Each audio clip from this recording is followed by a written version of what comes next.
Olá, meus amigos, olá, meus irmãos, a graça e a paz de Jesus seja com todos. Graças a Deus, estamos tendo mais um dia abençoado, mais um dia podendo aprender com as escrituras de nosso Deus, amém? Pessoal, estamos dando continuidade em Apocalipse e hoje nós vamos ler Apocalipse de número 11. E olha que a palavra nos ensina. Deram-me um caniço semelhante a uma vara de medir e me foi dito, vá e meça o templo de Deus e o altar, e conte os adoradores que lá estiverem. Exclua, porém, o pátio exterior e não meça, pois ele foi dado aos gentios. Eles pisarão a cidade santa durante 42 meses. Darei poder às minhas duas testemunhas, e elas profetizarão durante 1260 dias, vestidas de pano de saco. Estas são as duas oliveiras e os dois candelabros que permanecem diante do Senhor da terra. Se alguém quiser lhe causar dano, da boca dele sairá fogo, que devorará os seus inimigos. É assim que deve morrer qualquer pessoa que quiser causar-lhes dano. Estes homens têm poder para fechar o céu, de modo que não chova durante o tempo em que estiverem profetizando, e têm poder para transformar a água em sangue e ferir a terra com toda sorte de pragas, quantas vezes desejarem. Quando eles tiverem terminado o seu testemunho, a besta que vem do abismo os atacará e irá vencê-los e matá-los. Os seus cadáveres ficarão expostos na rua principal da grande cidade, que figuradamente é chamada Sodoma e Egito, onde também foi crucificado o seu Senhor. Durante 3 dias e meios, homens de todos os tipos, tribos, línguas e nações contemplarão os seus cadáveres e não permitirão que sejam sepultados. Os habitantes da terra se alegrarão por causa deles e festejarão, enviando presentes uns aos outros, pois esses dois profetas haviam atormentado os que habitam na terra. Mas depois dos 3 dias e meio, entrou neles um sopro de vida da parte de Deus, e eles ficaram de pé, e em um grande terror tomou conta daqueles que os viram. Então eles ouviram uma voz forte do céu que disse, subam para cá, e eles subiram para o céu numa nuvem, enquanto seus inimigos olhavam. Naquela mesma hora houve um forte terremoto, e 1/10 da cidade ruiu, e 7.000 pessoas foram mortas no terremoto. Os sobreviventes ficaram aterrorizados e deram glória ao Deus do céu. O segundo ai passou, agora o terceiro ai virá em breve. O 7º anjo tocou a sua trombeta e houve altas vozes no céu que diziam, o reino do mundo se tornou de nosso Senhor e do seu Cristo, e ele reinará para todo sempre. Os 24 anciãos que estavam assentados em seus tronos diante de Deus prostraram-se sobre os seus rostos e adoraram a Deus, dizendo, graças te damos, Senhor Deus Todo-Poderoso, que és e que eras, porque assumiste o teu grande poder e começaste a reinar. As nações se iraram e chegou a tua ira, chegou o tempo de julgares os mortos e de recompensares os teus servos, os profetas, os teus santos e os que temem o teu nome, tanto pequenos como grandes, e de destruir os que destroem a terra. Então foi aberto o santuário de Deus no céu, e ali foi vista a arca da aliança, e houve relâmpagos, vozes, trovões, um terremoto e um grande temporal de granizo. Amém, pessoal? Graças a Deus. Então a gente está vendo aqui na continuidade, dessa série de acontecimentos que a gente vê sobre a revelação que está aqui em Apocalipse, a gente vê que tem um intervalo entre a 6ª e a 7ª trombeta que continua nesse capítulo de número 11, com mais 2 cenas incríveis que o Senhor está revelando aqui, que mostram a proteção divina de Deus para nós que somos os fiéis. Amém? O povo é protegido por Deus, pessoal. A gente vê que, mas não totalmente, vai ter sofrimento, porém o Senhor traz livramento. Ainda sofrerão aqui as agressões dos inimigos e podem até morrer, mas a vitória final sempre pertence ao povo de Deus, aos santos de Deus, amém? Então ele diz assim, iniciando a respeito da ordem de medir o santuário. Ele inicia aqui o capítulo de 11 dizendo, foi-me dado um caniço, que é uma vara, para medir. Então ele fala assim, olha, foi-me dado um caniço semelhante a uma vara. Então João continua aqui a sua participação ativa nessa revelação, recebendo o quê? Um caniço para medir. Por que para medir? Ele fala assim, olha, Dispõe-te e mede o santuário de Deus, o seu altar e os que naquele adoram. O relato de João aqui não oferece muitos detalhes, mas nos lembra, meus amados, da medição também do templo que a gente vê lá em Ezequiel 40, 42. A gente tem que ler para a gente também ter, né, a profundidade do que significa, a importância, né, das mensagens dos profetas também em relação ao cumprimento do mistério de Deus. Então, a gente nota que o contexto de Ezequiel 37 e 39 também, meus amados, mostra o domínio do Messias sobre as nações. Amém? Então o profeta Ezequiel, ele também assiste enquanto um homem mede o templo. Então essa visão de Ezequiel também mostra o povo de Deus restaurado à glória e à proteção de Deus, o qual volta ao templo do capítulo 43. Pessoal, então essa medição aqui é medindo, meus amados, né, o templo de Deus restaurado, a glória de Deus, a proteção de Deus. Amém? Zacarias também traz uma visão a respeito disso. Se você ler Zacarias 2, você também vai ver outra visão de medição, né, esta vez de Jerusalém, como dos intervalos que a gente está vendo aqui em Apocalipse. E o propósito da visão de Zacarias também é assegurar o quê? Os fiéis da proteção divina, porque ele fala assim, olha, pois eu lhe serei, diz o Senhor, um muro de fogo em redor, e eu mesmo serei no meio dela a sua glória. Amém? Isso nós entendemos, pessoal, que nós sempre temos Deus ao nosso lado.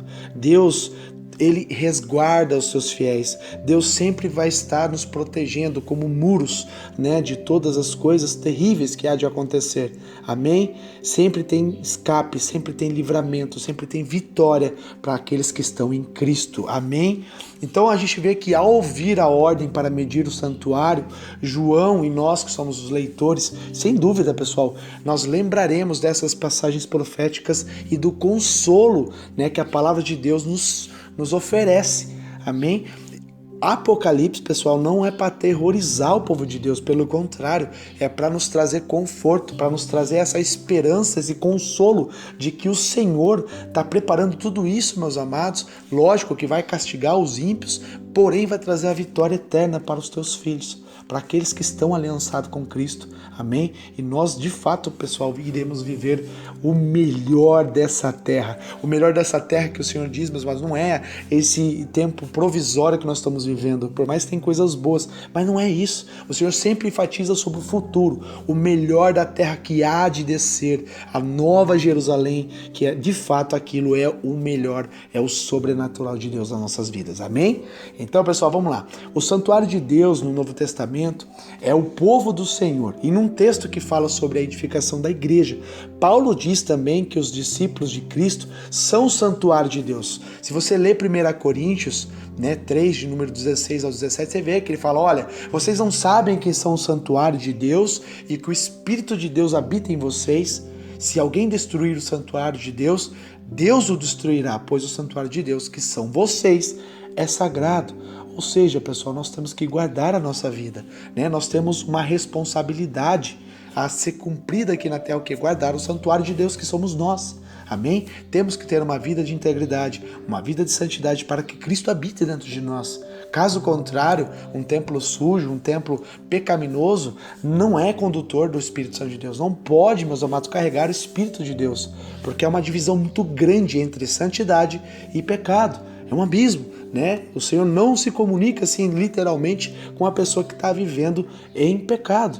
Então, quando a gente entende que nós temos que guardar a nossa casa, guardar o templo do Senhor, né, mantendo-se limpo, mantendo-se santo, lógico, pessoal, nós vamos viver o sobrenatural de Deus, porque Deus vai se achar graça em nós e vai habitar dentro de nós da forma que Ele quer. Amém? Então a família de Deus, edificada sobre a pedra angular, é o santuário dedicado ao Senhor. Amém, pessoal? Isso nós temos que ter cravado no nosso coração, que nós somos o templo do Senhor. Nós somos a casa de Deus, pessoal, né? Um Deus maravilhoso, tão grandioso, né, que Ele se fez pequeno, no sentido de se esvaziar de toda a sua majestade e glória. Cristo, meus amados, Jesus, né, deixou toda a sua glória nos céus, desceu em forma de homem pequeno para nos ensinar o que é viver, para nos ensinar o que é agradar a Deus, né? Então ele fez pequeno, né, para que o Espírito de Deus pudesse caber dentro de nós. Então, que amor é esse? Que Deus é esse, né, que se faz pequeno, que o Criador que anda no meio da criação para nos ensinar, para nos trazer amor e para viver dentro de nós. Deus é maravilhoso, né? Graças a Deus por isso. Então, a gente entende, pessoal, que o templo, ele não é um edifício feito com mãos. Templo de Deus não quer dizer uma igreja construída com tijolos, blocos, teto. Não é isso que é o templo de Deus. De fato, o templo de Deus. Ali é um lugar, sim, santo, que nós vamos adorar a Deus, prestar culto ao Senhor. É muito importante? Sim, mas o verdadeiro templo do Senhor somos nós. Sim, é a casa espiritual. A gente vê Timóteo dizendo isso, né? Quando a gente abre lá 1 Timóteo 3,15, e ele fala sobre isso. Quer ver? Deixa eu abrir aqui para nós darmos uma lida. 1 Timóteo 3,15, olha que ele diz: mas se tardar para que saibais como convém andar na casa de Deus, que é a igreja do Deus vivo, a coluna e firmeza da verdade. Então, pessoal, o Senhor nos resgatou, o Senhor nos salvou, nos purificou, nos libertou para que Ele habite dentro de nós. Amém? A casa de Deus somos nós. A igreja de Deus somos nós. A igreja significa o quê? O corpo de Cristo. Cristo é o cabeça que veio, morreu pela humanidade, morreu pela sua igreja, pelo seu povo. E hoje nós somos o corpo de Cristo, somos a igreja de Cristo, amém? Que nós temos a nossa missão tanto fora, né, do templo, que é a igreja, né, física, quanto também nós temos a nossa obrigação, os nossos deveres dentro de uma igreja física também. Então é literal, pessoal. Casa de Deus é literal. Somos nós em si. Tudo que nós fazemos da nossa vida é o que conduz sempre para a salvação, amém? Então esta casa espiritual é feita de pedras que vivem. Nós somos seres viventes. Então João tira também, pessoal, qualquer dúvida sobre o significado do santuário, quando ele diz que a medição incluiria os que daquele adoram. Não se trata de medir uma estrutura física. Esse templo aqui, ele é composto por adoradores, composto por pessoas, os verdadeiros sacerdotes de Deus que adoram o Senhor em espírito e em verdade dentro do templo. Amém? Então a gente tem que entender que não é físico isso aqui que a gente está lendo, e sim é espiritual. Amém? E ele parte aqui dizendo: mas deixa da parte do átrio exterior do santuário e não os messas, porque foi-lhe dado aos gentios. Este por 42 meses calcarão aos pés a cidade santa. A ordem aqui para medir não somente oferece consolo, mas também fala de santificação. Os adoradores dentro do santuário, eles são separados dos gentios do átrio, né? A palavra traduzida gentios, meus amados, aparece 22 vezes aqui no Apocalipse. E normalmente ela é traduzida como nações, povos, amém? Então várias vezes refere-se aos gentios na carne, ou seja, às nações em geral, como pessoas que ouvem o evangelho e recebem a oportunidade do quê? De serem salvos. A gente vê literalmente dizendo Apocalipse sempre a respeito disso, né? E da mesma forma que palavras como judeu, circuncisão e Israel no Novo Testamento também passam a identificar o que? Os servos de Cristo, como Paulo diz em Romanos 2, 28 e 29. Aí ele diz assim: porque não é judeu o que é o exteriormente, nem é circuncisão a que é exteriormente na carne, mas é judeu o que é no interior, e circuncisão a que é do coração, no espírito, não na letra, cujo louvor não provém dos homens, mas de Deus. Amém? O que Paulo está querendo dizer com isso, pessoal? Não significa o exterior, não é o estereótipo que Deus está preocupado. Se é judeu, se você não é judeu, se você é circunciso ou não é circunciso, se você é gentil, se não é gentil, Deus não está preocupado com isso. Sabe por quê? Porque Ele olha para o interior. Jesus já veio à terra, meus amados, já morreu por nós, Ele morreu por todos. Ele não está fazendo mais a distinção de pessoas, né, para a salvação. Pelo contrário, né, os seus o recusaram e Ele abriu para os gentios. Agora nós temos que entender que a questão de que o povo separado, que é o judeu, que era, né, exteriormente, agora é interior. Se você aceita Cristo, se você é circuncidado por dentro, no coração, você quer verdadeiramente servir a Cristo, você é da família de Cristo. Amém? Porque é no Espírito, não é na letra. Amém? Não é do jeito, né, que infelizmente os judeus hoje, né, eles ainda estão presos a algumas coisas que Jesus já veio e já cumpriu. Amém? Não é pela letra. Amém? Cujo louvor não provém dos homens, mas de Deus. Amém? Amém, pessoal? Então nós temos que entender, em nome de Jesus Cristo, que o nosso Senhor já veio, já morreu por nós e agora nós estamos vindo aqui a segunda vinda de Cristo para nos levar. Amém? Então a palavra gentios, para continuar aqui, a gente vê que ele traz, né, esse entendimento que somos todos nós, né? Vivemos no meio dos gentios, mas não andamos como eles andam. Ou seja, pessoal, a gente tem que entender que outrora nós vivíamos de uma forma. Agora que nós temos a Cristo, nós somos obrigados, nós temos o dever de andar conforme a palavra de Deus. Em 1 Tessalonicenses, Paulo escreve algo muito importante que nós temos que gravar no coração. Quando você lê Tessalonicenses 4, a partir do 4, ele fala assim, olha, cada um saiba controlar o seu próprio corpo de maneira santa e honrosa, não dominado pela paixão de desejos desenfreados, como os pagãos que desconhecem a Deus. O que ele está querendo dizer? Pessoal, nós passamos a ter conhecimento da verdade. O Senhor nos abriu os olhos. Hoje nós não somos mais pessoas incrédulas, não somos pessoas mais ignorantes na fé. O Senhor nos abriu o leque da salvação e nos mostrou o caminho que devemos trilhar. Amém? Agora, cada um de nós temos que saber controlar o nosso próprio corpo. Isso está dentro do fruto do Espírito, meus irmãos. Nós temos que ler Gálatas, você lê sobre isso. É importantíssimo, nós temos que ter esse domínio próprio. Amém? Essa temperança nós temos que ter de uma maneira que é santa e honrosa, porque é dever meu e seu, né, nos prestar conta de Deus, para Deus, do que é que nós fazemos com o nosso corpo. Amém? E não podemos ser dominados pela paixão, pelos desejos desenfreados. Não adianta falar que você não tem, porque eu tenho e você também tem. Se a gente piscar um pouco, deslizar um pouquinho, meus amados, a gente já caiu. Paulo também fala claramente nas suas escrituras, fala assim, olha, eu esmurro a minha carne, porque eu estou pregando a palavra e eu tenho que viver a palavra.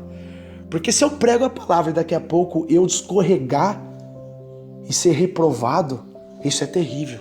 Ou seja, pessoal, nós não podemos ser dominados pela paixão e pelos desejos desenfreados dessa carne, como essas pessoas que não conhecem a Deus, elas vivem.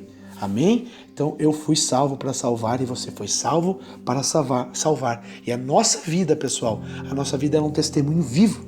Amém? As pessoas estão olhando, existem testemunhas, nuvens de testemunha nos olhando, né? Nossa, será que realmente ele é isso mesmo? Será que esse homem realmente foi salvo? Será que é verdadeiro o que ele está falando? Então, pessoal, é um complemento, né? Tanto o que a gente fala, quanto a gente faz com o nosso corpo. Amém? Então, vamos passar para outra parte agora. Olha o que ele diz aqui, 42 meses. Pessoal, olha que importante a gente, né, desmiuçar essa palavra para ter o profundo. Este período sempre representa um tempo relativamente breve da tribulação, do sofrimento. É o mesmo período que a gente lê lá em Daniel 7:25. Tempo e tempos e metade de um tempo. Quanto tempo é isso? 1260 dias. Ou seja, 3 anos e 6 meses. Ou seja, é a metade de 7 anos, que representaria o que? Um período completo. Então é breve, né? Resumido, né? Porque 7 você sabe que é o completo, é o perfeito de Deus, ele abreviando para 7 anos e meio. Amém? E ele fala, calcarão aos pés da cidade santa. Há diversas interpretações da cidade santa, né? Pré-milenaristas, né, que geralmente explicam ali que a cidade santa é Jerusalém terrestre e que o templo será reconstruído naquela cidade para o cumprimento dessa profecia, né? E eles enfrentam inúmeras dificuldades com essa interpretação, que descarta totalmente os limites de tempos encontrados no começo ao fim do Apocalipse. Outros acreditam que o Apocalipse foi escrito antes de 70, né? Depois de Cristo, que fala da destruição do templo e da cidade de Jerusalém pelos romanos, né, que citam Lucas 21:24, onde Jesus usou a linguagem semelhante para falar sobre a destruição de Jerusalém. Então, uma vez que entendem a cidade literal, eles procuram uma explicação literal também do tempo de 42 meses. Aqui a situação ela é complicada. Por quê? Porque frequentemente citam a duração da guerra entre os romanos e os judeus, dizendo que Nero enviou ali Vespasiano, né, no início de 67. seja fevereiro ali, há uma dúvida sobre essa data, mas para vencer o quê? Os judeus, que eram rebeldes, né? E que o período de 42 meses termina com a destruição da cidade de Jerusalém em setembro de 70. Mas o exército romano, ele não entrou em Jerusalém em 67. Vespasiano ali começou na direção de Jerusalém em 68, mas desistiu devido à morte de Nero. Tito cercou Jerusalém nos primeiros meses de 70. Ele invadiu os muros por volta de abril ou maio, mais ou menos, e destruiu a cidade em setembro. Assim, para dizer literalmente que calcaram aos pés a cidade literal de Jerusalém por 42 meses. Então exigem algumas explicações mais complicadas para isso. Para defender essa posição é necessário também manter uma data para que o Apocalipse antes de 70 depois de Cristo, contra outras evidências que ainda encontraremos. O que é a Cidade Santa? O que significa Cidade Santa? Consideremos as evidências bíblicas que fala. Há expressões aqui, Cidade Santa ou Santa Cidade, em si, aparece 11 vezes na Bíblia. Neemias 11:1 ele fala sobre isso, Neemias 18, e que identificam a cidade física de Jerusalém. Daniel chamou Jerusalém de Cidade Santa, lá em Daniel 9:24. Isaías repreende o povo de Israel que profanaram o nome da Cidade Santa, Isaías 48:2. Mais tarde ele fala também de Jerusalém, Cidade Santa, 52. Então, lendo o capítulo todo, nós percebemos a ênfase na restauração espiritual do reino de Cristo sobre o seu povo, da salvação que vem pela pregação do Evangelho. Mateus usa essa expressão 2 vezes. Para o quê? Para identificar a cidade literal de Jerusalém. As outras ocorrências, elas se encontram no Apocalipse aqui, no capítulo 11, verso 3 que a gente lê, e algumas outras vezes no final do livro. Ele claramente descreve o povo espiritual de Deus, a nova Jerusalém que desce do céu. Outras expressões semelhantes ajudam a entender esse sentido espiritual. Apocalipse 3:12 a gente leu que fala da presença eterna do vencedor no santuário do meu Deus e na cidade do meu Deus, a nova Jerusalém que desce do céu. Ou seja, Paulo disse que a nossa mãe é a celestial, a igreja dos primogênitos, arrolados nos céus. Essa é a igreja, essa é nova, a igreja do Senhor, o novo tempo. Então, pessoal, entendendo este sentido de Jerusalém espiritual, celestial, como podemos entender aqui estes primeiros versículos do capítulo 11? João está medindo o santuário de Deus, mostrando a intenção do Senhor de proteger o seu povo, mas ainda diz que a cidade santa ela será pisada pelos gentios durante 3 anos e meio. O povo fiel será protegido, mesmo deixando a igreja ser perseguida por um período. Podem afligir a igreja e até matar os corpos dos fiéis, mas não atingiriam os espíritos dos verdadeiros adoradores. Por isso que ele diz, Mateus 10:28, olha, não temais os que matam o corpo e não podem matar a alma. A igreja pode ser calcada aos pés pelos perseguidores, mas eles nunca chegarão a destruir o santuário em si, onde os sacerdotes adoram a Deus. Pessoal, vamos entender, tudo que o mundo for passar, tudo que o mundo está passando, entenda, Deus está nos guardando. Pode ser que a gente venha passar no meio de muitas coisas que a gente não gostaria de passar, sofrer coisas que não gostaríamos de sofrer, mas não temam. A palavra de Deus traz, não vamos ter medo, os que matam o corpo e não podem matar a alma. Deus está nos guardando. Deus guarda os seus sacerdotes, os teus adoradores. Amém? Glórias a Deus. Agora vamos para a parte que ele fala sobre as testemunhas, o trabalho, a morte e a ressurreição das testemunhas. Ele diz assim, olha, darei as minhas 2 testemunhas que profetizam por 1260 dias. A ordem vem de cima, amém? É de Cristo, é de Deus, pessoal. A ordem quando vem de Deus é cumprida e acabou. As testemunhas, elas começam a profetizar pela autoridade que foi dada por Deus. Amém? Então, quem são essas 2 testemunhas? Se você começar a ler aqui, pessoal, logo vem a cabeça. Logo vem a cabeça, Quando você lê aqui, darei poder às minhas 2 testemunhas e elas profetizarão durante 1260 dias vestidas de pano de saco. Pessoal, para pensar. Isso é metade de 7 anos, 3 anos e 6 meses, A gente vê claramente que existem personagens bíblicos aqui que têm coisas específicas, no relato, a respeito de Elias e Moisés, a gente vê que claramente, né, que ele diz aqui falando a respeito de não chover, né, olha, foi dado poder para eles para causar dano, da boca sair fogo. Quem que clamava por Deus e caía fogo do céu? Elias, né? E quem era aquele que resgatou o povo do Egito, né, que fez transformar, né, a água em sangue e tudo mais, pragas acontecer? Moisés. Então, quando a gente começa a ler, né, esses homens têm poder para fechar o céu, do modo que não chova. A mesma coisa, quando Elias disse ali, profetizou, não vai chover, e durante 3 anos e meio não choveu. A gente está vendo aqui, né, 1260 dias, 3 anos e meio, não vai chover. Então a gente pode ligar algumas coisas, amém? Então a gente pode ver claramente assim coisas muito misteriosas que vai acontecer, e essas passagens falam sobre, né, a lei e os profetas. Então vamos considerar também esses comentários, né, de Jesus mostrando que estas revelações do Antigo Testamento, né, já seriam ultrapassadas pelo Evangelho, e a gente vê que outras possibilidades incluem profetas e apóstolos, né, e o Espírito Santo de Deus, né, atuando no meio da terra. Então, pessoal, tem coisas maravilhosas, né? Por não ter uma identificação específica nesse trecho, talvez a resposta melhor seja encontrada no próprio contexto, né? Que os primeiros versículos do capítulo falam sobre a igreja, o povo de Deus, os cristãos fiéis, que são descritos como testemunhas ou pessoas que dão testemunho em outros versículos da palavra, né? Então, pessoal, o tempo do trabalho deles, esses homens, é 1260 dias, igual a 42 meses, 3 anos e meio. Né, que é usado no calendário de 12 meses de 30 dias. Então este período, a metade de 7 anos, normalmente descreve um período de tribulação e sofrimento. Seria um trabalho difícil, cheio de angústia, né, que vai ser temporário, porém vai ser angustioso. E quando ele fala vestido de pano de saco é a roupa de lamentação, uma roupa de angústia, sentimentos opostos à alegria. A gente vê a palavra de Deus sempre dizendo, em Salmos, a gente vê muito sobre isso, Davi que se vestia de pano de saco quando ele estava angustiado, necessitado da misericórdia de Deus.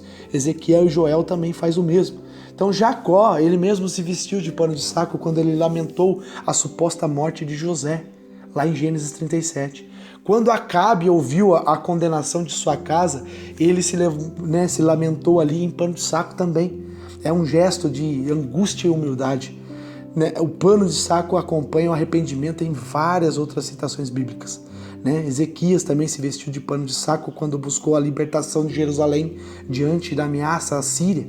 O pano de saco das duas testemunhas sugerem que a mensagem difícil é a lamentação delas em pronunciar a mensagem do Senhor, uma mensagem que certamente condenava os perversos. Por que as pessoas vão odiar o que eles vão falar? Porque ele vai falar a verdade, As testemunhas vão estar falando acerca do reino de Deus e as pessoas não suportam. Lembra quando as pessoas falavam sobre Elias? É o perseguidor de Jerusalém, esse é o perseguidor, porque falava a verdade, falava da parte de Deus, Não possamos afirmar completamente que será o espírito de Elias, o espírito de Moisés que estará aqui, mas a gente vê relatos, como a gente acabou de ler. Então são estas as duas oliveiras e os dois candeeiros que se acham em pé diante da terra do Senhor, Essa linguagem, pessoal, nos lembra da visão de Zacarias 4.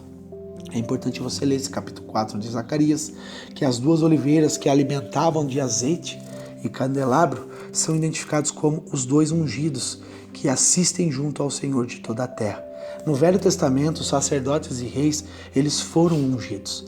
No Novo Testamento, os cristãos são o reino e sacerdotes para o seu Deus e Pai, o sacerdócio real, apoiando que a interpretação das duas testemunhas como a igreja é a expressão acrescentada aqui, os dois candeeiros, no Apocalipse. Os candeeiros representam as igrejas, Os candeeiros no templo sempre ficavam acesos diante de Deus, como os cristãos brilham diante do Senhor como a luz do mundo, como a gente vê em Mateus, Efésios e Tessalonicenses. Amém? Dando sequência, se alguém pretende causar-lhes dano, sai fogo da sua boca e devora os inimigos. Agora entram os perseguidores, aqueles que queriam causar danos aos servos de Deus. A gente vê que sai fogo da sua boca e devora os inimigos, é uma visão num livro que emprega uma grande variedade de símbolos. O fogo da boca das testemunhas não é literal, não é que eles vão abrir a boca e vai sair fogo, mas representa o quê? O poder dos servos de Deus de persistir no seu trabalho, apesar da oposição dos inimigos. Amém? A figura nos lembra aqui de vários profetas do Velho Testamento.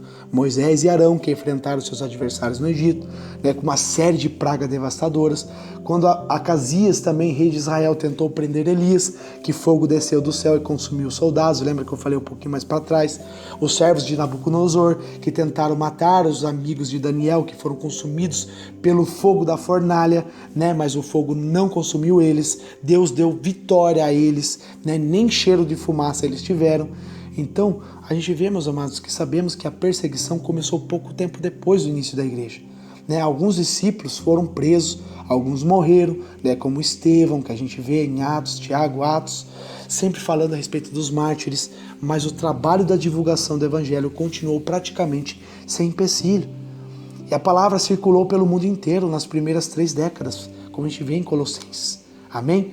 Então, pessoal, a gente vai vendo que um pouquinho, né? Eu não vou ler muito mais sobre isso para não ficar muito extenso, né? Mas trazendo aqui o final, o complemento, né? A gente vê que ele fala aqui no capítulo 11, verso 11: mas depois dos 3 dias e meio, um espírito de vida vindo da parte de Deus neles penetrou, e eles se ergueram sobre os pés, e aqueles que o viram sobreveio grande medo.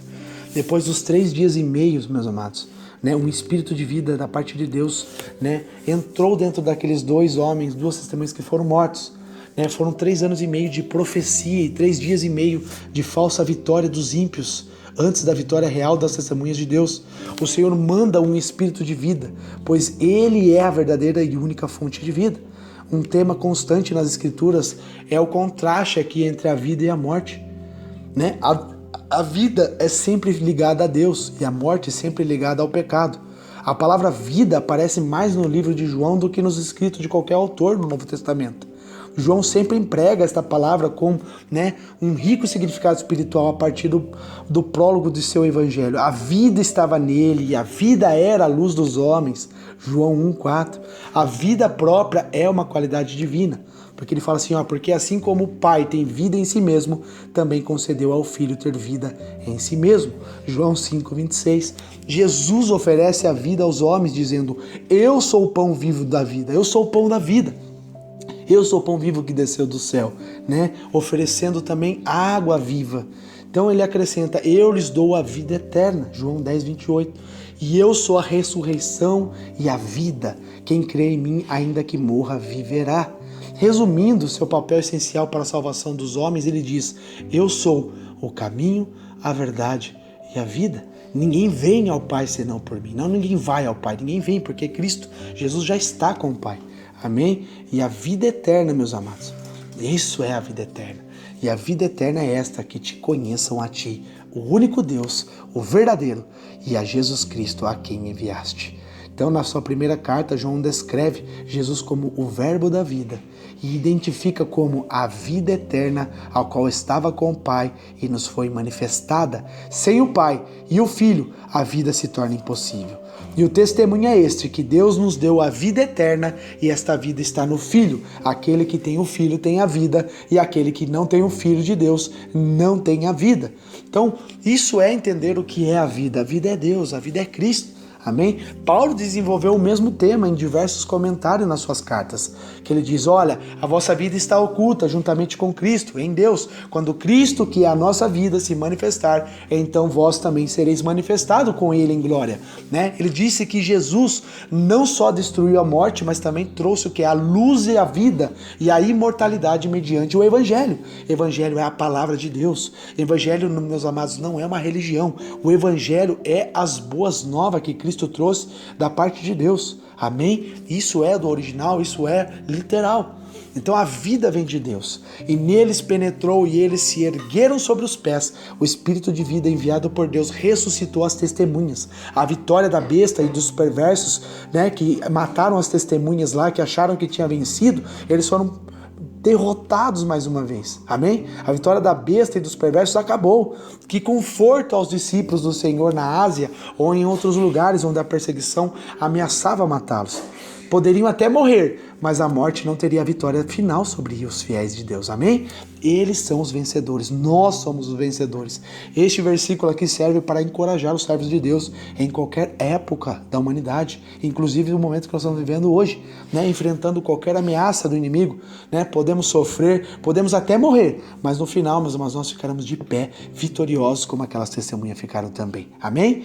Então, pessoal, olha só, e aqueles que os viram, sobreveio grande medo. A festa acabou, a vitória dos ímpios não durou, era falsa. Agora os perversos percebem que seu adversário é realmente invencível, né? Nem a morte segura os servos de Jesus. Onde está a morte, ó morte, a tua vitória? Onde está, ó morte, o teu aguilhão?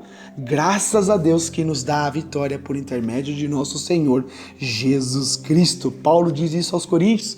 Os perseguidores têm todo motivo para sentir medo, porque perderão. Amém? E as duas testemunhas ouviram grande voz do céu dizendo, venha, suba para cá. As duas testemunhas ouvindo, pessoal, mais uma grande voz, e as testemunhas ouviram esta voz. Mas não sabemos se os adversários ouviram também. A voz chamou os servos vitoriosos e eles subiram para o céu, que foi uma missão cumprida. E subiram ao céu numa nuvem. Sobre o significado de nuvens, meus irmãos, nós vemos várias, aqui passagens a respeito disso, né? As testemunhas depois de ressurreição, da sua ressurreição, subiram como Jesus subiu nas nuvens, né? Na segunda vinda de Jesus, os fiéis também subirão entre nuvens para o encontro do Senhor nos ares. 1 Tessalonicenses 4,17.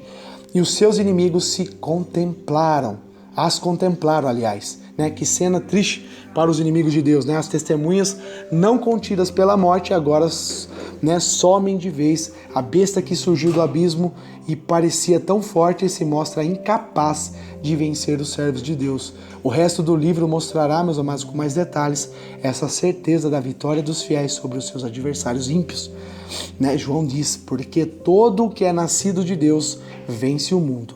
E esta é a vitória que vence o mundo, a nossa fé. Quem é que vence o mundo, senão aquele que crer, né, no Jesus Cristo, Filho de Deus? Então, pessoal, para terminar, houve grande terremoto e ruiu a 10ª parte da cidade. Já encontramos terremotos como símbolos de castigo divino, e esse terremoto afeta a 10ª parte da cidade e causa a morte de 7.000 pessoas. Como as primeiras trombetas, esse castigo também não é final e total, mas a retirada das testemunhas de Deus, que traz as consequências graves para uma cidade mundana e sociedade dos ímpios, né? E ele diz que ficaram com medo, mas o texto não diz que se converteram, né? Nabucodonosor, impressionado com a interpretação do sonho por Daniel, reconheceu o Senhor como o Deus dos deuses e o Senhor dos reis, mas ainda fez uma imagem de ouro e exigiu que os homens o adorassem, né? Então ele se exaltou ao ponto de ser humilhado por Deus, que está em Daniel 4. É possível dar glória a Deus sem se converter a Ele, infelizmente.